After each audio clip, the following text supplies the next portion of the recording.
السلام عليكم ورحمة الله تعالى وبركاته. ومحاحن محمد يوكي يقولها بان انت افكي دقنك شنطة صومالية لو سوق عشان نقعد قاعد شنسة runtii waxaan soo gaartay arrin dhiilo leh naxdinteena xambaarsan oo ah in walaalo ehel ah daris ah ku dagaalamayaan deegaanadii Sool halkaas oo laga soo sheegayo dhimasho iyo dhaawacba waxaana leenahay marka hore intii ku dhimatay Ilaahay naxariis waarta ha siiyo inta ku dhaawacantayna Ilaahay ha u boogadhayo walaalaha ku dagaalamaya meesha colaaduhu isku hayana Ilaahay nabad waarta inuu dhaxdhigo baan Ilaahay ka baryeena waxaana ka rajaynaynaa Ilaahay sida uu dhaqsaha badan inuu danta gudiga maslaxadaba garansiyo shacabkana loo daneeyo inta waxaan ku sii darayaa tixyar oo kooban waan u talagalay ku muujiyo nabadda iyo xasiloonida shayga ugu muhiimsan ee la haysto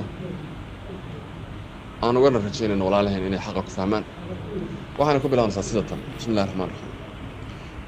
digta yeertay danankii shilkaha dagaalka naafeeyay daabiciyo warmaha yaacay la isla daba joogo hubka wada diryaamaya iyo dooxa iyo laynta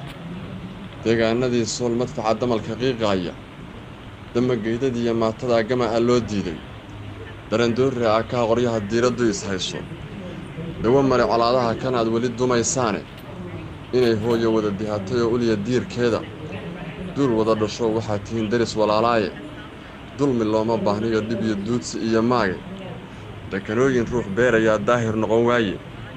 diiwaanka aakhira cadaab daran yaalay wadaana ku talbahad kala diraysaane nin walaalkii dilayo ma jiro darajo gaaraaye dadkaygiyo sokeeyo maxaa idin dagaal siiyay waxaan ka daalniyo maxaa xumay idin daaray